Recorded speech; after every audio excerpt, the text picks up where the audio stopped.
Good morning to you all from Washington, D.C. I'm Tristan Walker, Head of Innovation at the International Monetary Fund, and I'm delighted to welcome you to discussion on the economics of biodiversity between our IMF Managing Director, Kristalina Georgieva, and Professor Sir Partha Dasgupta. A very warm welcome to you both. Professor Dasgupta is the Frank Ramsey Professor Emeritus of Economics at the University of Cambridge and a pioneer in the field of environmental and resource economics. We're here today as Professor Dasgupta was commissioned by the UK's Treasury to lead an independent global review on the economics of biodiversity. The review was published earlier this month and will be the focus of today's discussion. Without further ado, let me kindly invite you, Managing Director, to give your welcoming remarks and start the discussion. The virtual floor is yours, MD. Well, thank you very much, and it is my great honor and personal pleasure to welcome Professor Dasgupta for the conversation today. It is so important that mainstream institutions like the IMF have opened up to think about the incredibly important role of nature for the functioning of our society. It is our home. It provides goods and services and the pleasure, the aesthetic pleasure. It is also not unlimited, and we have been stretching it for far too long. Our growth is not anchored in the ability of nature to support us and to absorb the waste we produce. We have been more awakened recently because of climate change. We recognize its limitations, and the pandemic was a big wake-up call telling us that we ought to respect Mother Nature.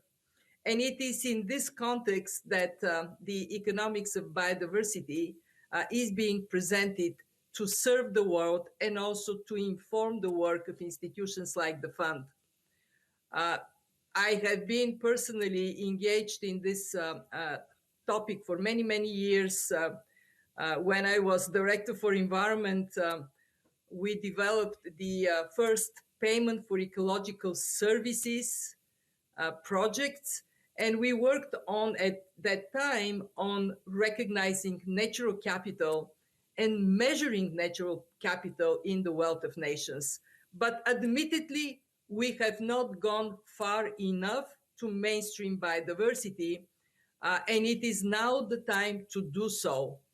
I'm very proud of my colleagues at the fund that have stepped up, including one of our staff members, Rao Shami, who is quoted in the report that Professor Dasgupta is presenting to us. But I'm also very humble because I know we have a tall mountain to climb. To start this climb, I'm going to turn to our guest, to Sir Partha. And my first question is, can you sum up for our audience the main messages of your report and why it is relevant for an institution like the IMF? Well, thank you very much. It's a pleasure to be here. Well, there are many, many messages that the review provides. It's a global review, so it covers not only a wide variety of countries, it covers all the countries in the world in principle, but it also it addresses every possible decision unit in each country, households, firms, and so forth, government departments, and so forth. So it has to be inclusive of all that. And so there are guidelines. It provides a grammar. A grammar is required because what people do in different decision units must cohere in some ways. And that coherence can only happen if they have a similar language. So the first thing it does is to provide a grammar of economic development, economic life, if you like. which includes nature as an essential capital asset. It views our human activities in terms of asset management. Now that sounds very crude, but of course it happens to be true. Everybody manages assets, his or her portfolio. So the first message is include nature in your deliberations, no matter where you are, which unit or which decision unit you serve. Secondly, for our purposes here, it focuses attention on the public goods nature of much of the biosphere. The IMF is a paramount of an international institution concerned with the supply of a profoundly important public good. It provides a global financial safety net, and that's a public good. Likewise, the climate system is a public good. The oceans are a public good. The world's rainforests, tropical rainforests, are a public good in the sense that they provide these huge numbers of complicated services and goods that Mother Nature offers us, which we then transform to our purposes.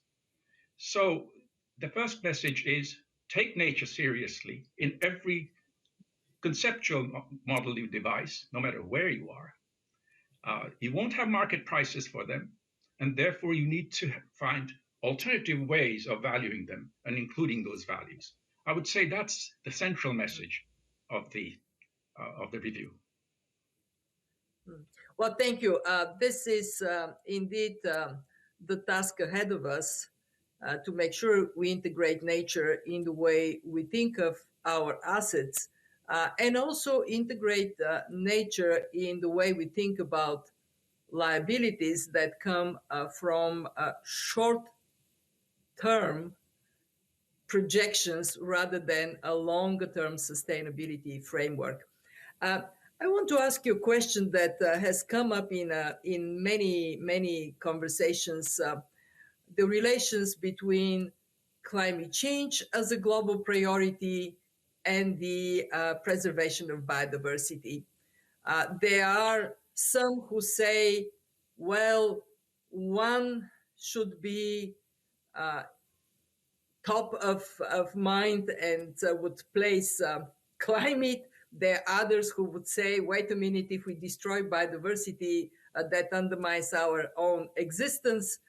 And here is a slide that actually says 28% fall in this category, but majority are on the view that they are very closely related. Can you talk about this link? Can you explain why the 70%, the dominant opinion, is the one that we should ground our work into? Yes, of course. I think that 70% are correct. They are closely related, but that doesn't mean that they shouldn't be studied together. They have to be studied together. Climate, the global climate is one of the services, climate regulation is one of the services the biosphere offers us, supplies to us, and we enjoy. Many others, pollination is one, water, the cleansing of water is one, nitrogen fixing is another, you name it. There are zillions of services that are taking place daily, minute by minute, second by second, year in and year out by the biosphere. One of the problems is that many of them are silent and invisible. What happens in the soils under our feet, we do not see nor hear, but we can experience their consequences. Now, it so happens, of course, that the repercussions on the climate system due to our excessive use of the biosphere services have manifested themselves, first of all. And that is why our eyes are on climate change, that's for sure. But the two are intrinsically related. The direction of climate change, the influence of climate change on biodiversity is more straightforward. If temperature fluctuations, especially the variance, increases hugely, many species which have evolved under a more stable climate will be wiped out. So that's one thing. On the other, the reverse direction, can be seen immediately if you ask yourself what happens if the entire Brazilian rainforest were to be removed and transformed into ranches and oil palm. Well, the climate system will be really disrupted. So the two are related. Biodiversity, by the way, is not an asset. It's a characteristic of ecosystems. It's a property of assets. It has enormous virtues in that, like financial diversity of financial assets in a portfolio, biodiversity gives ecosystems a respite, makes them more robust, more resilient, and more productive. There's a huge literature on that, which the review covers. So the two are intrinsically related, but it's useful to think particularly of biodiversity because that is supporting a plethora of services, not just climate. Yes, this is an excellent answer to the question, and I hope the 26% of those that were not getting it now got it. Let me move to something that is similarly a topic of very intense conversations, and it is what is the right measure of wealth. We have been for decades relying on GDP to both define how much we have produced and the speed with which we are producing. But many are on the view that GDP is just not sufficient measure. And this slide tells us that it is even a stronger conviction. 80% say the skills of workers and the environment need to be valued so we can characterize economic progress much more accurately. You in your report, you anchor this in the concept of inclusive wealth.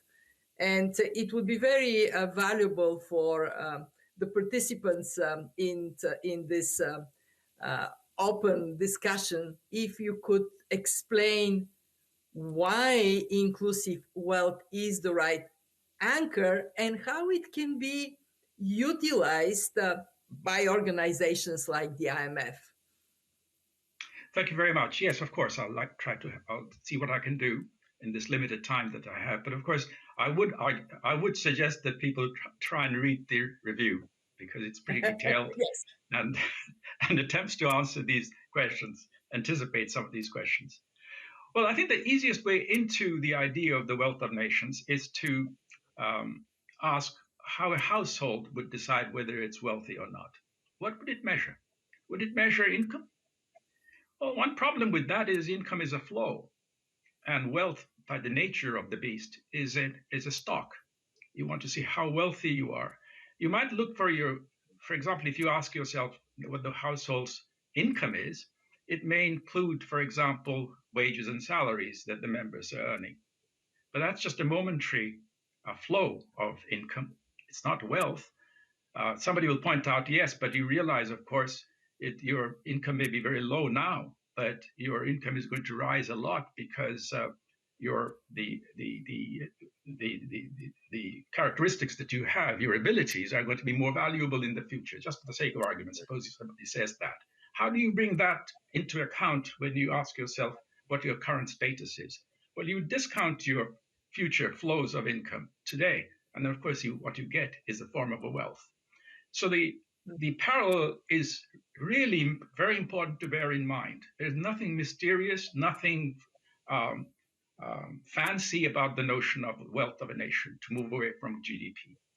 GDP is a bad idea for long-run projection into the future to assess the progress or regress of nations or households or whatever unit you want to talk of, because GDP, by the name of it, it's gross. It doesn't include the depreciation of capital assets that might be going hand in hand with an attempt at increasing GDP. So you're missing out something. It's almost like Imagine a world in which your GDP is increasing at a furious rate, and you're doing that by undermining your capital base. And you can do that in the case of natural capital because it's out there free, and you're burning it down, and you're converting it into produced capital and human capital and so forth. Okay, so it'll be almost like a house in which you're getting fancy furniture, buying fancy furniture every day to make the inside of your house very beautiful, while when the roof is at the point of collapsing, your floor is sinking, and you don't have any foundations.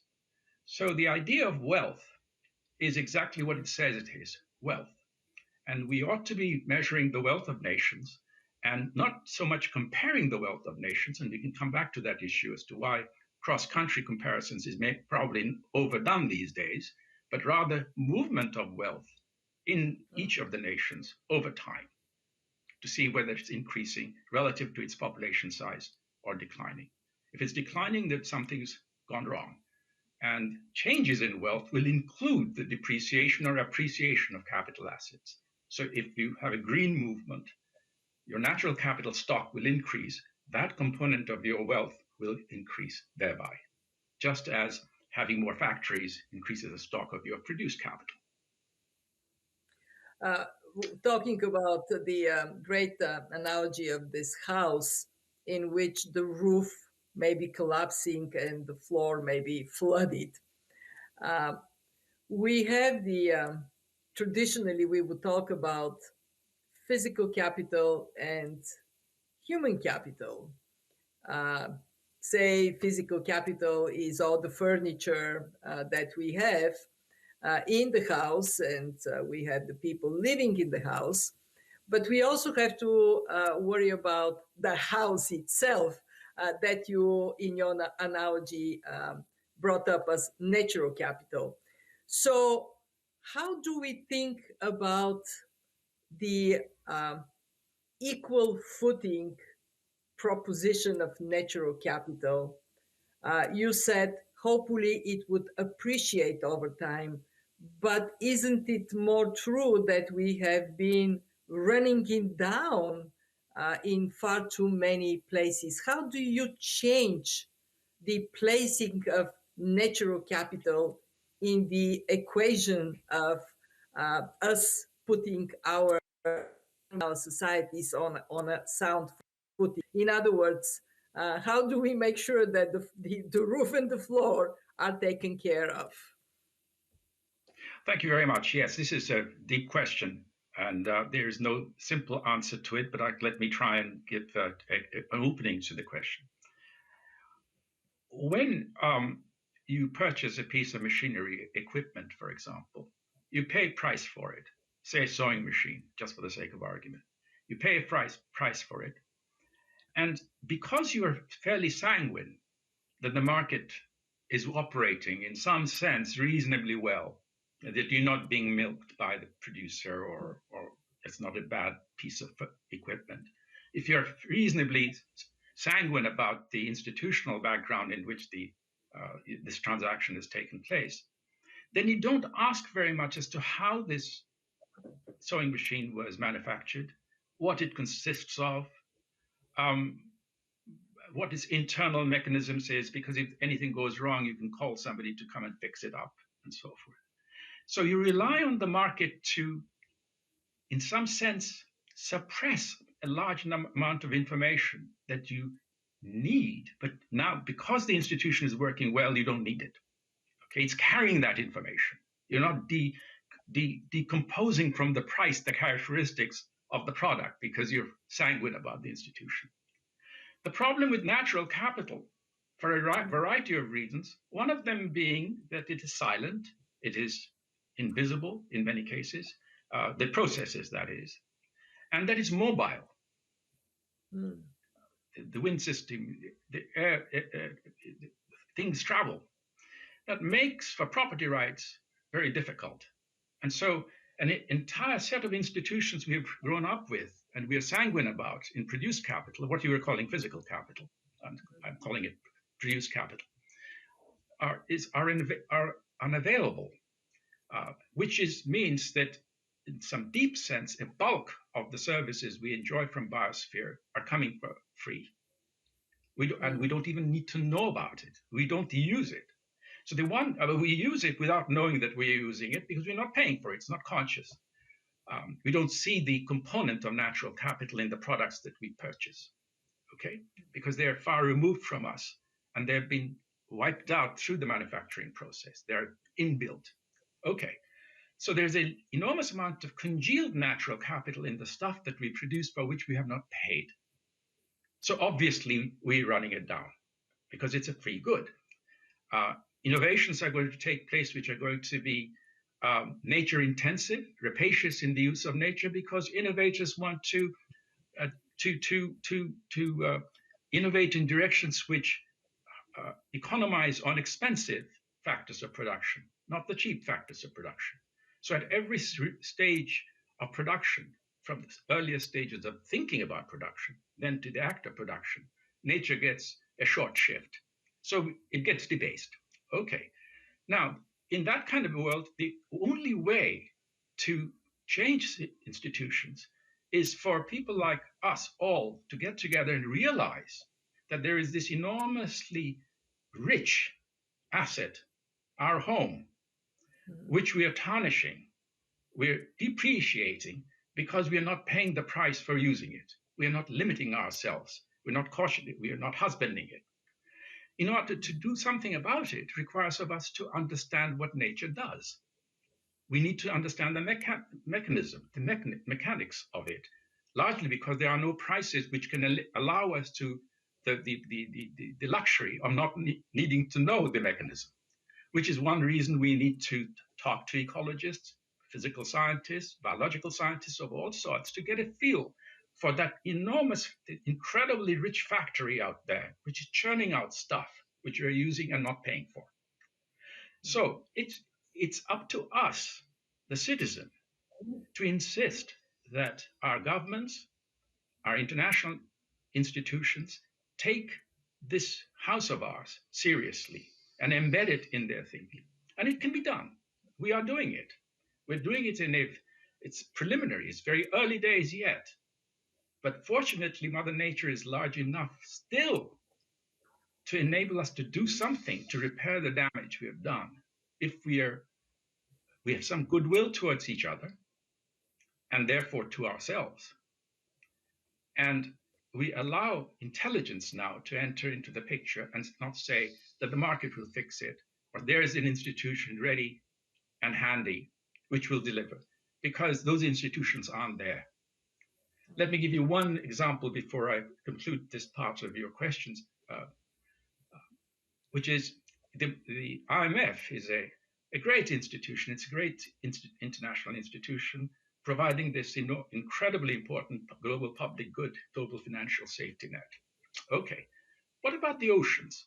They're a huge public good out there. Without the life in the oceans, we'd be all completely dead. Much of life will be wiped out, and for reasons that are mentioned in identified in the review. And yet we are using the oceans. Nobody owns it. It's an open access resource. And yet we're using it without paying any rent, and thereby, of course, damaging the oceans as a dumping ground for pollutions, as a breaker of life through the amount of transport traffic that takes place across the seas. Okay.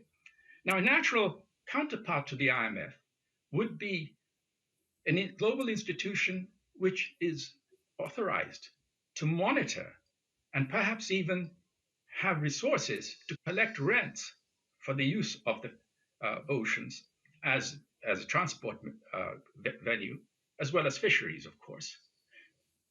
Rough calculations show that there will be a huge rent that the global community could earn from one another's use of it.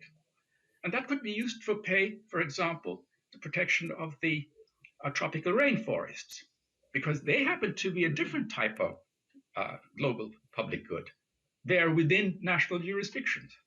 So you can't simply say, the global community can't simply say, stop deforesting. We can complain about it in private, but there's nothing we can do about it. But of course, we have one option, which is to discuss with them payment.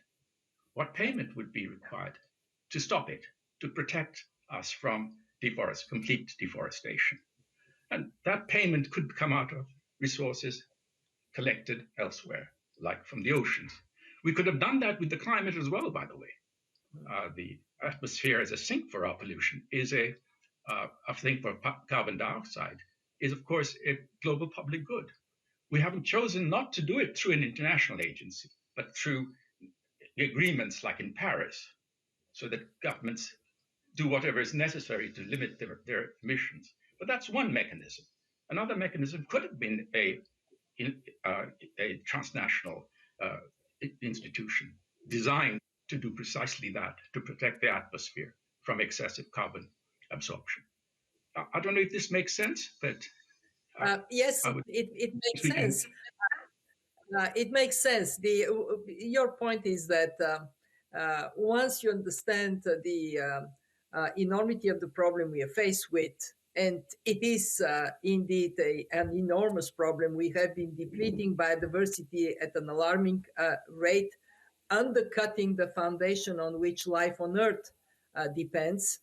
You can zero in on finding a solution. We have seen it in this pandemic, how quickly our scientists came up with multiple vaccines to protect us. And so we need to get with the same determination on the pathway of making sure that nature is there for generations to come to sustain the goods and services on which we depend. What have you seen that gives you hope that we are getting our act together? I think there are several indications. One is slightly biased, prejudiced, arising from the fact that you and I are privileged to live in free societies. We can speak our mind. We can teach what we feel ought to be taught, ask questions which we feel ought to be asked, and discuss it. So that's one thing, and that's somewhat biased, but still there are enough numbers of us around. The other is, of course, technology. We can communicate. The citizens can communicate across the globe in no uncertain terms. That in a way that we couldn't 30 years ago even. The web is a very powerful transport mechanism for communication. The review is unabashedly explicit in saying that it was written. I wrote it with the citizen in mind. I was addressing the concerned citizen who worries about a very slow-moving, seemingly slow-moving process, biodiversity loss, which is eating away into the fabric of our lives. The climate change, also a slow-moving, but perhaps not as slow-moving as biodiversity loss at the global level. And I'll come back to that in a minute. The pandemic was noticed because it was very fast-moving. You could detect its movement, and you could tell people that every evening I heard how many people had died. And hundreds of people have been listening to that same radio broadcast, telephone, TV broadcast. So the speed has had something to do with the fact that the response was fast. You could see a danger hitting you. Climate change has taken about 15, 20 years' time to penetrate public consciousness. It's only that much because as late as 2005, I think Time magazine produced this, the cover story, you be scared, be very scared. Now that's 2005, that's only 16 years ago, okay? Then of course it is galloped in public consciousness. Biodiversity loss is even now at the early stages. It is slower moving at the global level. At the local level, it is not slow moving. The poorest communities in the world have gone under through biodiversity loss, and we don't even notice it. We notice it when they find life intolerable because they become destitute and they want to migrate. And when they migrate, civil wars take place. There's tension with neighboring villages who don't want them because they too are very poor. So in some sense, the economics of poverty is at the heart of biodiversity loss, even though it doesn't express itself in that form. So when you read about world poverty, you think about governance, a poverty of education, low education, lack of empowerment, and so forth. All that is true. But that there may be at the background a loss of natural capital in the neighborhood, because they're not trading. The poorest villages in the world are not traders. They have to limit their demand on the biosphere to their local neighborhood. And if that neighborhood collapses, they collapse. They can't import their problem out of it because they don't have the resources. We can live beyond our means, quote unquote, our local means, by importing goods from elsewhere, which have biodiversity imprinted in it.